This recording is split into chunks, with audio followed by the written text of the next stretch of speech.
Assalamualaikum warahmatullahi wabarakatuh. Selamat malam, teman-teman dari Wahana Keluarga Cerebral Pulse. Sebelumnya saya mengucapkan terima kasih sudah berkenan mengundang saya pada malam hari ini. Yang insya Allah kita akan membahas topik yang berjudul kupas tuntas pemeriksaan laboratorium panel TORCH, yang mana TORCH yang dimaksud di sini adalah akronim dari toxoplasmosis, rubella, cytomegalovirus, dan herpes simplex virus. Baik, saya akan mulai dari slide pertama, mungkin sedikit prolog saja tentang TORCH ini apa. TORCH adalah akronim dari sekumpulan parasit dan virus yang mana tadi yang sudah saya sebutkan, ada tokso, ada CMV, rubella, dan herpes. Ketika dia masuk ke dalam tubuh manusia, mereka kurang lebih memberikan efek dan gejala yang sama. Nah, itu kenapa kepanjangan TORCH itu terdiri dari 4 infeksi ya. Toksoparasit dan yang tiganya virus. Meskipun ada juga yang mendefinisikan O-nya itu others, tapi untuk komunitas Prolitor sendiri fokus ke 4 ini saja.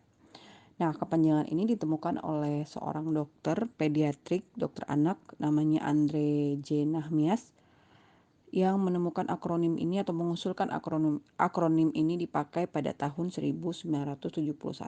Nah, kembali lagi alasannya adalah karena mereka menemukan infeksi yang efek dan gejalanya sama. Makanya akhirnya disatukan dalam satu akronim yang kita kenal hari ini sebagai TORCH itu sendiri.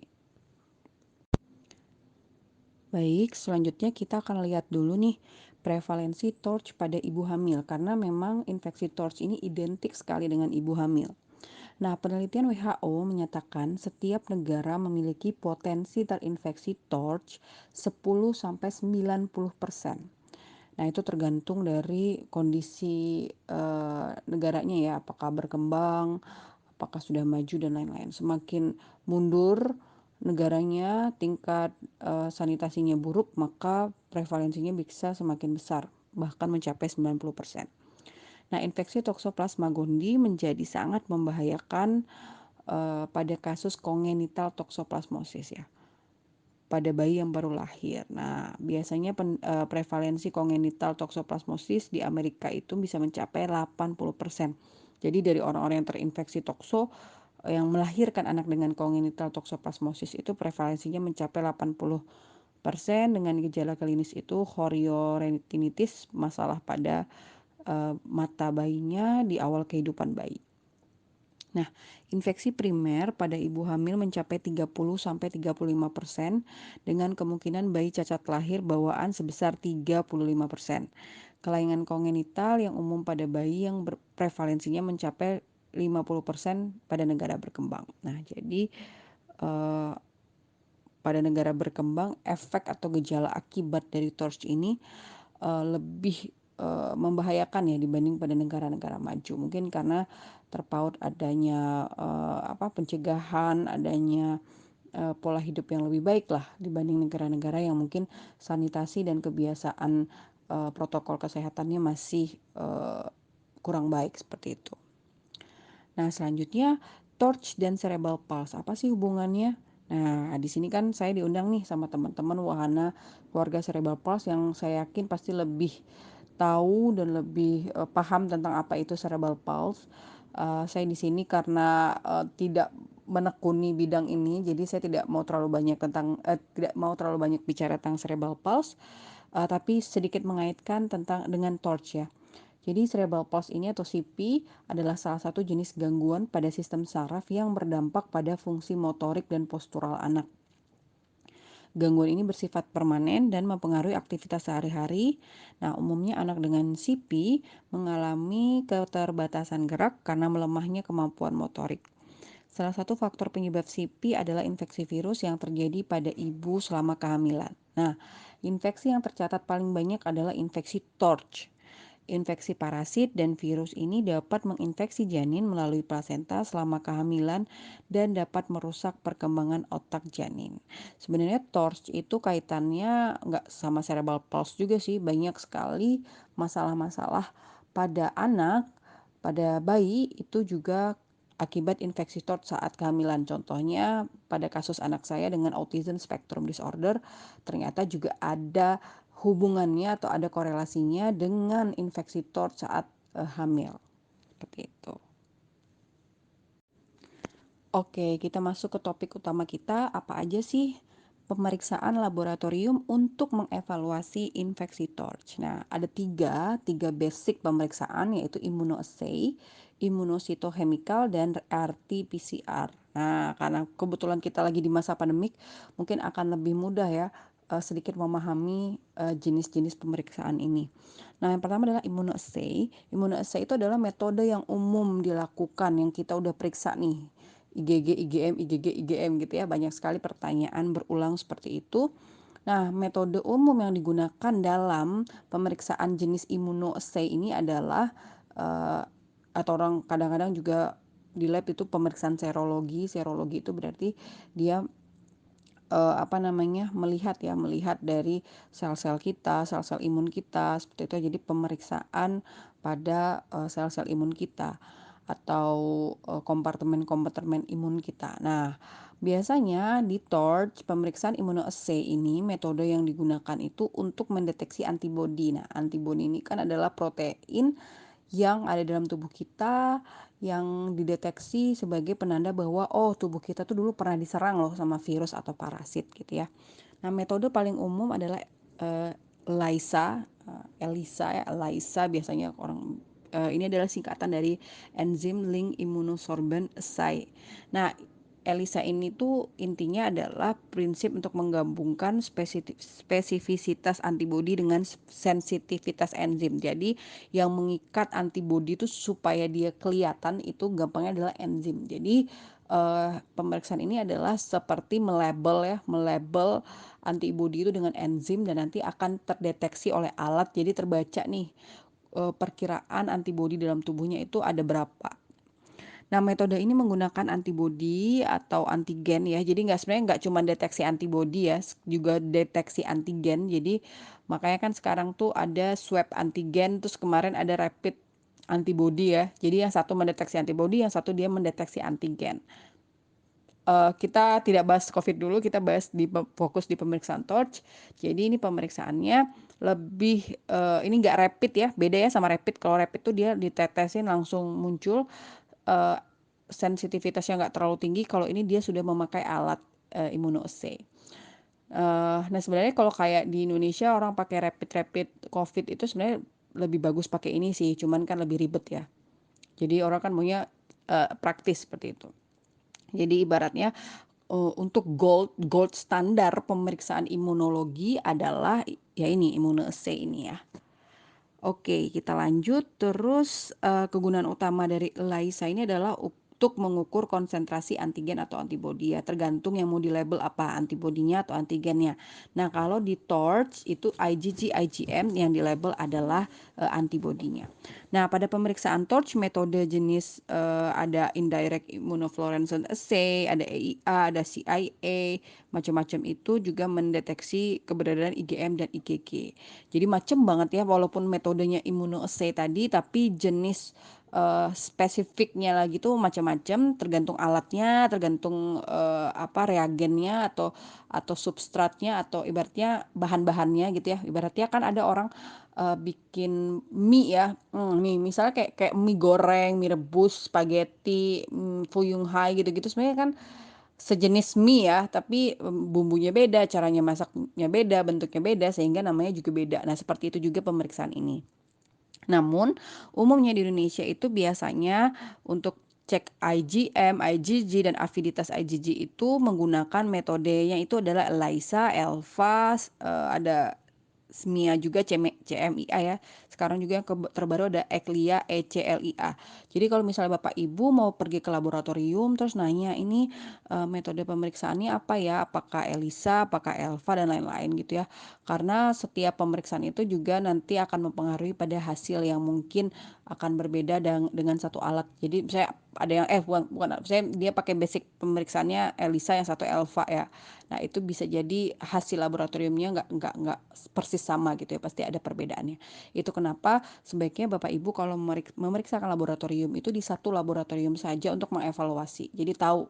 Jadi jangan besok di laboratorium A, 3 bulan lagi di B gitu ya, 3 bulan lagi di C, maka hasilnya tidak tidak bisa dibaca secara statistik ya, karena sudah beda lokasi, beda alat gitu ya, beda pemeriksaan.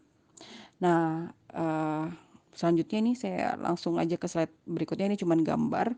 Ini adalah alat yang digunakan reagen ya, atau bahan-bahan yang digunakan untuk memeriksa IgM, IgG dan juga aviditas IgG, kekuatan si antibodi itu yang menggunakan metode ELISA. Nah, alatnya kurang lebih seperti itu.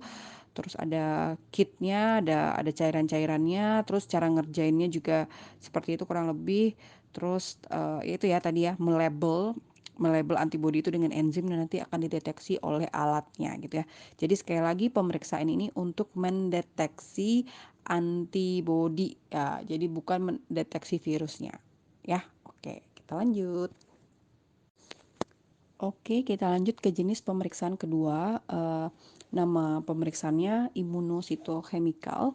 Nah, ini pemeriksaan yang antigenemia yang kita sering dengar ya, antigenemia, yang dilakukan untuk mengetahui keberadaan protein P65, yaitu penanda virusnya dalam darah. Jadi ini ada kaitannya dengan imun, terus kita lihat selnya, sel-sel yang terinfeksi tentunya ya, terus nanti kita lihat keberadaan proteinnya. Seperti itu. Makanya namanya imunositochemical. Nah, umumnya pemeriksaan ini lazim dilakukan pada individu yang diduga positif IgM atau IgG. Yang di Indonesia kayaknya baru CMV ya. Saya nggak tahu kalau ada antigenemia untuk yang lain. Deteksinya menggunakan metode ini dilakukan 24 jam dan disarankan pada pasien yang memang mengalami immunosuppression. Jadi memang masalah dengan sistem imunnya ya. Jadi kalau untuk orang-orang yang tidak memiliki permasalahan sistem imun, sebenarnya ini bukan menjadi keharusan ya. Pemeriksaan ini memiliki sensitivitas 90% dan spesifik 96%, menunjukkan adanya infeksi primer ya pada individu imunokompeten. Jadi orang-orang yang terdeteksi antigenemianya positif itu kemungkinan memang masih dalam jangka waktu 2 atau 4 minggu terinfeksi ya, jadi masih primer seperti itu. Nah, ini biasanya di kultur sel, terus nanti dilihat, diwarnai, terus nanti kelihatan ada nggak nih. Nah, kalau ada nanti jawabannya cuma positif dan negatif. Sedangkan yang selanjutnya lagi adalah yang ada juga yang memeriksakan RT-PCR. RT-PCR ini yang sekarang ya swab PCR ya, ini menggunakan basic yang sama. Sebelum adanya COVID, swab PCR ini ya ada juga pemeriksaan RT-PCR CMV, tapi biasanya diambil dari darah ya kalau nggak salah. Nah, pemeriksaan keberadaan virus ini sangat akurat menggambarkan situasi saat sampel diambil ya. Jadi kalau misalnya swab PCR hari ini ya ternyata positif, ya menggambarkan hari itu gitu, walaupun keluarnya 3 hari lagi gitu.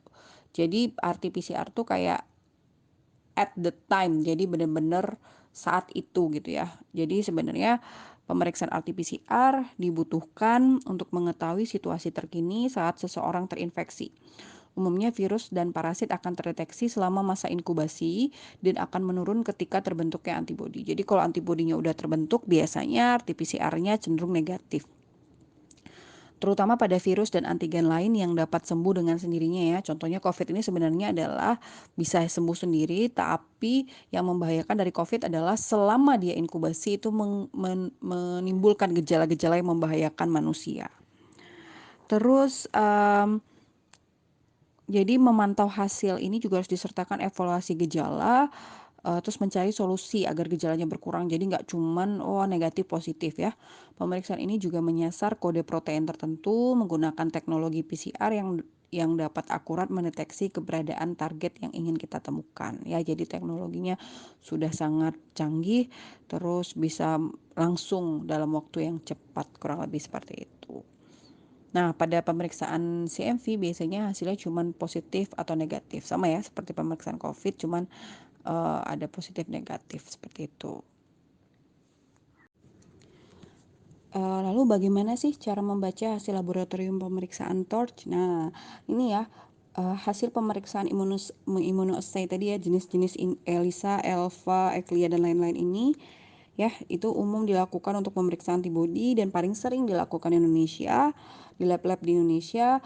Nggak cuman mendeteksi antibodi jenis IgM dan IgG, tapi juga afiditas antibodi, yaitu kekuatan antibodi mengikat targetnya. Nah, kurang lebih hasil labnya seperti ini. Ini adalah hasil lab saya ya. Berapa tahun yang lalu ini ya?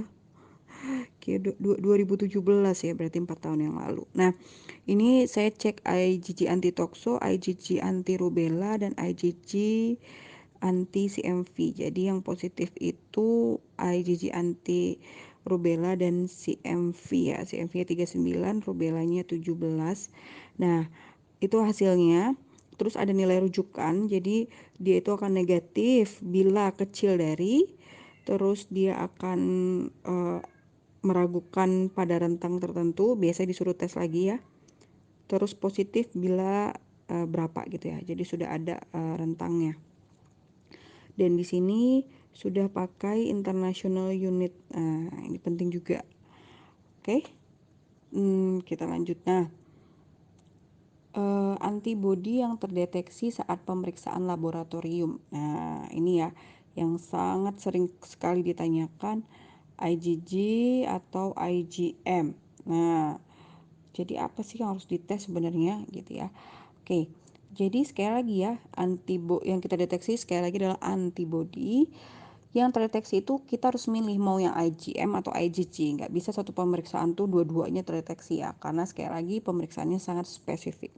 Nah, sebelum saya menceritakan apa sih IgG, IgM, nah kita harus paham dulu apa itu imunoglobulin atau yang IG-nya gitu ya. Jadi IG itu adalah kepanjangan dari imunoglobulin. Nah, imunoglobulin itu disebut juga dengan antibodi ya. Jadi sama, merupakan molekul glikoprotein, jadi protein ya, yang membentuk bagian penting dari sistem kekebalan kita, yang dia bertanggung jawab melawan penyakit menular, contohnya ya infeksi dan invasi asing lainnya ya, alergen dan lain-lain, alergi dan pokoknya hal-hal yang dianggap oleh tubuh kita asing lah. Nah, sering disingkat IG.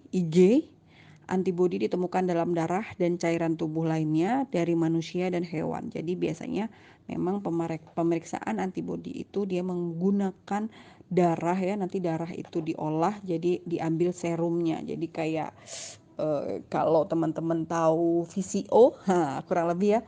Jadi minyak kelapa gitu, santan Halls kan dari santan terus nanti dia jadi minyak kelapa ya. Nah, kayak gitu juga darah itu ibaratnya santan, terus ada proses banyak, nanti kita ambil intisarinya gitu ya. Nah, intisarinya itu yang nanti akan diperiksa gitu ya.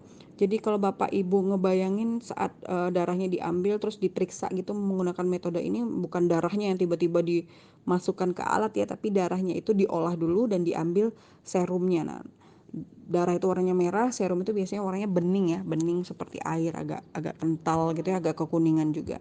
Nah, itu yang nanti akan dideteksi oleh alatnya. Jadi benar-benar di dalam itu tuh sudah udah kayak menyaring antibodi doang gitu ya. Jadi nggak akan terganggu dengan sel-sel yang lain. Nah, antibodi itu dikeluarkan oleh tubuh sebagai bala bantuan saat terjadi respon kekebalan tubuh.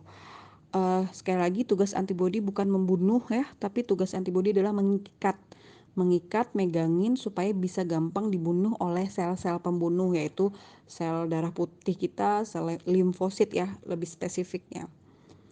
Nah, contoh respon peradangan yang menghasilkan antibodi ini, contohnya saya nggak nemu TORCH ya, saya nemunya SARS-CoV-2 karena memang semua orang sedang membicarakan SARS-CoV-2 atau virus yang menyebabkan COVID. Nah, di sini kan ada masa inkubasi kurang lebih dari 0 sampai 14 hari. Nah, biasanya antibodi itu akan terbentuk setelah itu, setelah melewati masa inkubasi. Nah, untuk infeksi TORCH sendiri itu bisa 14 sampai 28 hari ya. Jadi nggak secepat si COVID juga kayaknya ya, dari yang saya baca. Nah, itu di awal kita terinfeksi TORCH itu kan kita nggak tahu ya, rata-rata nggak ada yang tahu karena tidak menimbulkan gejala atau disebut asimptomatik. Sama seperti COVID, banyak orang yang nggak sadar dia kena COVID kalau dia tidak bergejala. Beda sama orang yang kena COVID kalau dia bergejala. Nah, eh, kalau COVID gejalanya khas ya, batuk-batuk, terus ada kehilangan penciuman dan lain-lain, demam tinggi gitu. Kalau TORCH itu kalau yang menimbulkan gejala itu umumnya gejalanya sama dengan ya kayak kita cuman demam, gak enak badan gitu ya. Jadi kayak antara mau flu dan kena TORCH itu tuh nggak bisa dibedakan. Jadi kalau orang nanya apa sih spesifik kita tahu tuh kita lagi terinfeksi TORCH. Nah, sayangnya belum ada jawabannya sampai saat ini ya. Jadi sama aja sama yang lain gitu ya sakitnya. Jadi kita nggak tahu ini bener ini kena TORCH atau kena selesma atau kena flu, kita nggak tahu. Nah, tapi konsepnya ketika awal kita terinfeksi, maka virus di dalam tubuh kita itu bereplikasi atau memperbanyak diri dengan cepat, terus nanti itu akan menimbulkan gejala. Nah, jika ini pada ibu hamil, maka itu langsung bisa menyerang janinnya ya, terutama perkembangan otaknya. Itu tadi ada prevalensi kenapa ibu hamil yang terinfeksi TORCH bisa memiliki resiko memiliki anak dengan cacat kongenital, salah satunya adalah cerebral palsy ini. Nah, nanti pada udah 14 hari kena, 28 hari kena, gejala sudah mulai menurun, kita mulai sudah baik-baik saja. Nah, di situ nanti akan terbentuk antibodi. Nah, pada TORCH, antibodi itu yang dilihat. Jadi antibodi itu penanda bahwa wah ini pernah loh dulu dia kena gitu ya. Tapi bukan berarti oh dia pernah kena kok, ya udah nggak apa-apa. Ya nggak gitu juga konsepnya. Nah, eh Oke, ini adalah gambar jenis antibodi di dalam tubuh kita. Jadi antibodi itu nggak cuma IgG dan IgM, jadi ada IgA, ada IgD, ada IgE. Imunoglobulin ini diklasifikasikan ya, tapi yang memang banyak itu adalah IgA, IgG, dan IgM. Nah, IgA ini biasanya adanya di mukosa-mukosa ya, kalau nggak salah ya. Mukosa tuh kayak lendir-lendir, saya kayak deteksi something di mulut kita, terus ada cairan mukosanya atau cairan lendirnya, itu biasanya antibodi yang terdeteksi adalah IgA. Kalau IgG dan IgM itu banyak di dalam darah dan itu paling banyak di dalam tubuh kita. Makanya dalam pemeriksaan TORCH itu yang dilihat adalah IgG dan IgM-nya. Nah, semuanya punya kontribusi masing-masing spesifik gitu ya, tapi kita fokus sekarang ke IgG dan IgM saja. Oke, kita masuk ke pertanyaan yang sering ditanyakan, apa perbedaan IgG dan IgM gitu ya.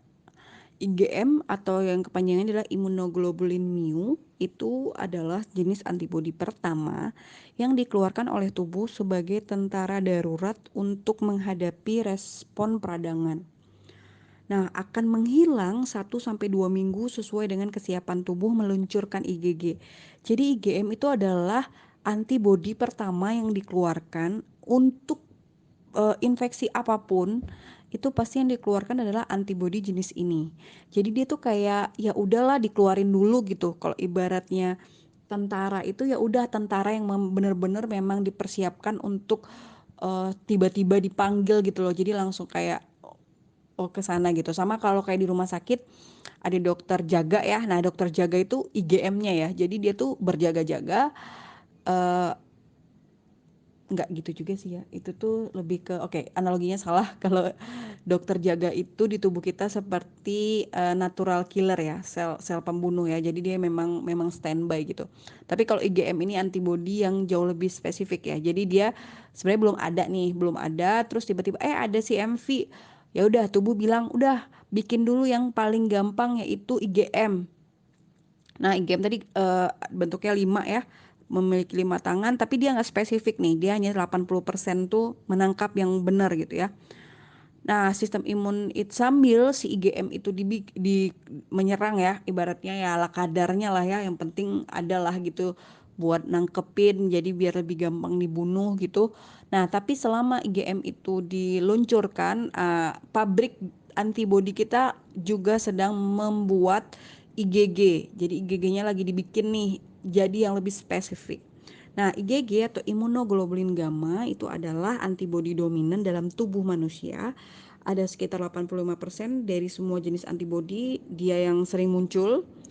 Waktu bertahan antibodi ini cukup lama, diperbaharui setiap 1 sampai 3 bulan oleh sistem imun kita. Jadi kayak misalnya IgM-nya nih, ini kena CMV contoh IgM-nya positif 2 minggu terus jadi negatif, digantikan dengan IgG yang jumlahnya banyak banget, tiba-tiba ratusan gitu ya. Berarti itu menandakan bahwa tubuh kita memerlukan 100 antibodi itu untuk menangkap virus yang mungkin diperkirakan lebih banyak dari itu. Nah, ketika di bulan 3 bulan terus virusnya sudah bisa diatasi, maka antibodinya akan nggak jelas kan, akan magabut gitu kan, nggak ada kerjaan, maka tubuh akan mengeliminasi setengahnya. Itu kenapa ada orang yang antibodinya turun gitu ya, dari sekian jadi sekian gitu. Nah, itu tergantung dari seberapa tubuh itu membutuhkan. Nah, tapi ada juga nih yang kayak saya ya, 2017 masih ada 39 titernya atau kadar 39 tadi ya CMV, padahal di tahun 2008 itu ada sekitar 300 lebih gitu ya. Nah, kenapa sih masih ada antibodinya dalam jumlah yang sedikit? Ya mungkin bisa jadi ya tubuh menjaga-jaga ya kalau nanti terjadi reinfeksi atau reaktivasi ya, dia virusnya aktif balik gitu, jadi setidaknya masih ada nih gitu ya. Jadi nggak bisa dipastikan juga apakah antibodi itu protektif karena jumlahnya kecil banget ya. Kalau kecil kan ngeprotek nggak bisa juga ya. Apakah itu emang buat jaga-jaga, apakah itu sisa-sisa masa lalu ya, itu saya kurang bisa memastikan juga ya. Saya juga penasaran nih, teman-teman WKCP nanti sebagian akan melakukan screening di 9 sampai 13 ya. Nanti saya insya Allah akan mengambil hasil langsung ke Jogja. Nanti saya juga pengen mengevaluasi CMV saya setelah berapa tahun berarti ya, 13 tahun gitu. Nah, IgG ini spesifik tadi ya, jadi kalau memang buat CMV, jadi dia 100% mengenali CMV. Nah, untuk melihat apakah dia protektif dan progresif, itu perlu ada evaluasi. Nah, IgM dan IgG itu adalah sama-sama antibodi. Jadi kehadiran IgG tidak boleh diabaikan sebagai tanda munculnya respon kekebalan tubuh terhadap virus dan parasit. Nah, jadi kalau fenomenanya di TORCH ini sendiri banyak tuh yang kayak IgG, IgG tuh mah udah lama, kalau IgM tuh yang baru, yang berbahaya IgM, IgG mah nggak bahaya. Nah, itu adalah pernyataan yang menurut saya keliru secara ilmu imunologi ya, ilmu yang mempelajari tentang sistem imun, karena sejatinya IgM dan IgG itu adalah sama-sama antibodi. Yang membedakan mereka itu adalah spesifisitasnya, spesifik apa enggaknya, mengenali targetnya. Yang kedua adalah kapan dia dikeluarkan. Nah, IgM itu dikeluarkan di awal seperti cerita saya tadi, dalam waktu 1-2 minggu dia akan hilang, makanya IgM-nya negatif, dan seterusnya yang terdeteksi adalah IgG. Jadi bukan berarti IgG positif itu tandanya sudah baik-baik saja. Nah, secara implikasi virusnya memang sudah tidak seperti COVID ya. Virusnya sudah bisa diatasi oleh tubuh, maka akan berkurang, tidak ditemukan lagi di darah, bukan tidak ditemukan sih. Ya, itulah ya, maksudnya mungkin konsentrasinya kecil, tapi antibodinya muncul. Nah, namun yang penting kita garis bawahi adalah virus di dalam tubuh ya, virus dalam sel, parasit di dalam sel itu dia tidak selamanya mati ya, hilang gitu, enggak. Tapi mereka itu inaktivasi. Kalau untuk TORCH itu mereka non aktif ya. Nah, suatu saat ketika sistem imun kita turun, maka dia akan mungkin aktif lagi. Nah, ketika mereka aktif lagi, maka yang akan berjaga-jaga dan menghajar mereka adalah dibantu oleh antibodi yang tadi standby. Jadi sekali lagi IgG yang ada itu bukan berarti dia tidak berarti, dia sangat berarti karena menunjukkan bahwa dia masih berjaga-jaga kalau infeksi itu aktif kembali. Nah, bersyukurnya kita COVID ini tidak ada kasus reaktivasi ya, jadi adanya kasus reinfeksi, jadi terinfeksi kembali. Kalau di torch juga ada ya sebenarnya reinfeksi, jadi sudah kena torch terus kena lagi gitu. Tapi kan kadang orang nggak aware ya. Kalau COVID kan orang aware ya karena sedang jadi pusat perhatian dan memang gejalanya membahayakan. Nah, ini adalah contoh grafik level antibody. Jadi biasanya akan terbentuk setelah masa inkubasi tadi ya, incubation period itu virusnya terdetek, terus nanti setelah antibody akan muncul, IgM akan turun ya 7 sampai 35 hari ya, atau ada yang bilang sampai 1 bulan lebih, 2 bulan baru IgM-nya turun. Nanti akan pelan-pelan digantikan oleh IgG. Jadi nanti akan ada masa ketika oh IgM positif, IgG positif. Nah, itu sebenarnya adalah tanda bahwa oh berarti memang baru kena atau reinfeksi, kena lagi, gitu ya. Atau tapi kalau reaktivasi biasanya IgG-nya aja sih yang positif ya. Nah, selanjutnya yang terdeteksi adalah IgG. Jadi ceritanya misalnya gini, kenapa ya Mbak hasilnya IgM positif, IgG negatif. Nah, itu saya bisa mengatakan bahwa kurang lebih ibu atau bapak atau Ananda terinfeksi kurang lebih 1 atau 2 bulan yang lalu. Nah, tapi Bu, ini hasilnya IgM positif, IgG positif. Nah, itu saya bisa memprediksi ya bisa jadi 3 bulan lalu gitu ya. Nah, atau reinfeksi, jadi terinfeksi kembali. Tapi kalau Mbak IgM-nya negatif, IgG-nya positif, nah itu saya bisa memastikan ya bahwa ini tuh sudah dari 4 bulan yang lalu tuh udah kena atau bertahun-tahun yang lalu, kita nggak tahu ya. Nah gitu, itu kurang lebih bagaimana cara mendefinisikannya. Tapi sekali lagi itu tidak berarti kalau IgG yang muncul itu tidak bermakna apa-apa ya. Jadi IgG positif ya udah aman. Nah itu pernyataan yang keliru.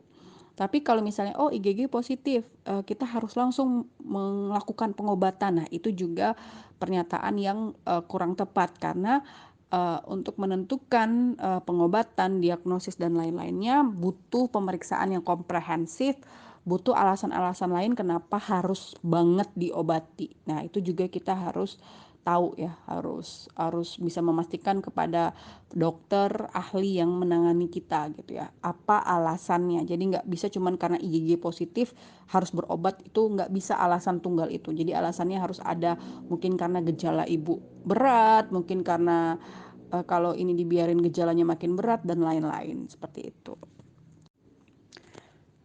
Oke, selanjutnya hasil pemeriksaan immunoassay itu keberadaan antibodinya dideteksi muncul dalam bentuk angka ya, titer tadi.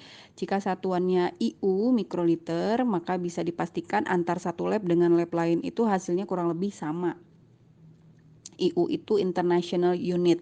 Jadi antara satu lab dengan lab yang lain, walaupun tadi dia pakai ELVA, Eclia, pakai macam-macam ya, ELISA, itu biasanya jumlahnya nggak terlalu beda. Misalnya di lab ini 100, di lab sana 110 gitu.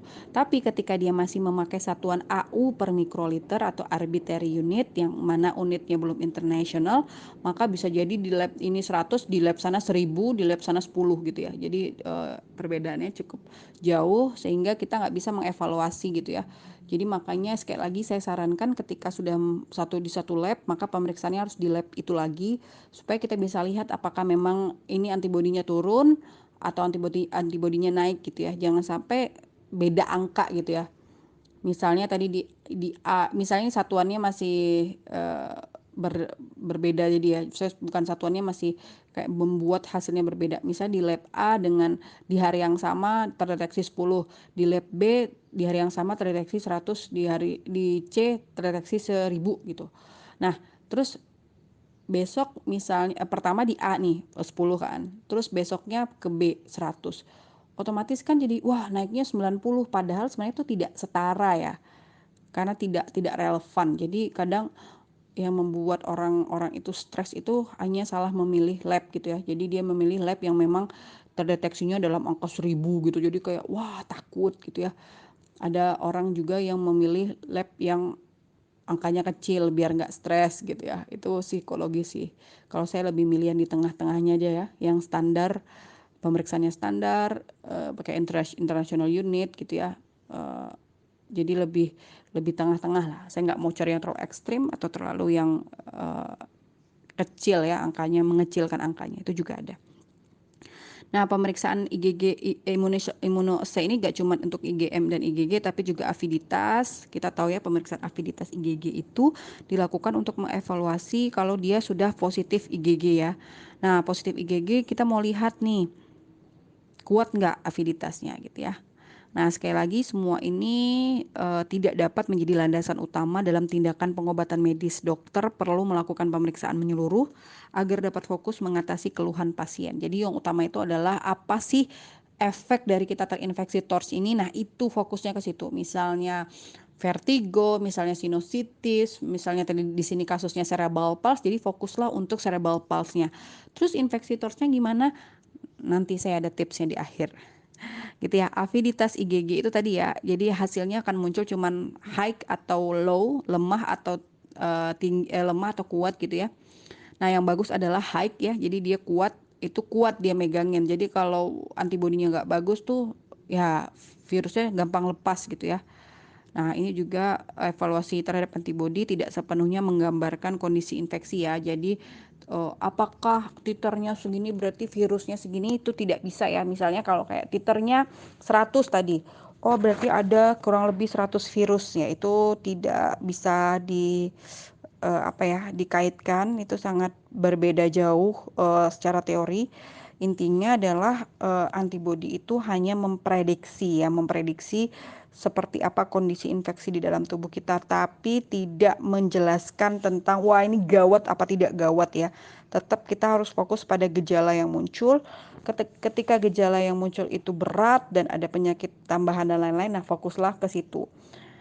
Untuk infeksinya kita tetap harus menuntaskan infeksinya, tapi sebenarnya caranya cukup simple tapi susah ya. Jadi sebenarnya bagaimana sih sebaiknya sikap kita terhadap hasil lab yang kita dapatkan, baik itu IgM dan IgG. Nah, uh, itu penting ya, karena kadang orang itu terlalu takut gitu ya. Nah, kalau untuk pemeriksaan untuk imunositochemical, RT-PCR itu biasanya hasilnya cuma antigenemia positif, antigenuria negatif ya, RT-PCR positif itu ya. Jadi ini sebenarnya dia cuma kultur sel, terus nanti dilihat bisanya sampelnya kalau di darah namanya antigenemia, kalau di urin namanya antigenuria gitu ya. Terus nanti dilihat ada apa enggak virusnya. Kalau RT-PCR sama sebenarnya mendeteksi virusnya, tapi dengan ini bukan banyak virusnya ya, tapi ada apa enggak virusnya. Makanya hasilnya cuma positif negatif. Nah, dari segala jenis hasil pemeriksaan itu, saya percaya Bapak Ibu di sini mungkin ada yang sudah memeriksakan semua jenis pemeriksaan.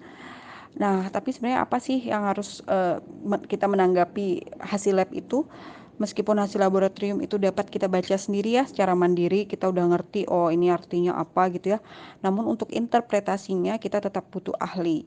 Jika infeksi TORCH menunjukkan gejala dan akibat yang berat, maka sebaiknya kita fokus pada perbaikan untuk gejala dan penyakitnya. Infeksi TORCH hanya bisa dilawan dengan satu hal, yaitu di slide terakhir saya, sistem imun yang kuat. Nah, gimana sih membangun sistem imun yang kuat? Nah, itu mungkin mungkin ada kesempatan kita bertemu di pembahasan yang lain. Mungkin itu yang bisa saya sampaikan untuk kuliah on WhatsApp kali ini bersama komunitas Wahana Keluarga Cerebral Palsy. Semoga membawa manfaat. Jika ada yang mau ditanyakan atau ada yang belum jelas, saya persilahkan. Terima kasih. Assalamualaikum warahmatullahi wabarakatuh.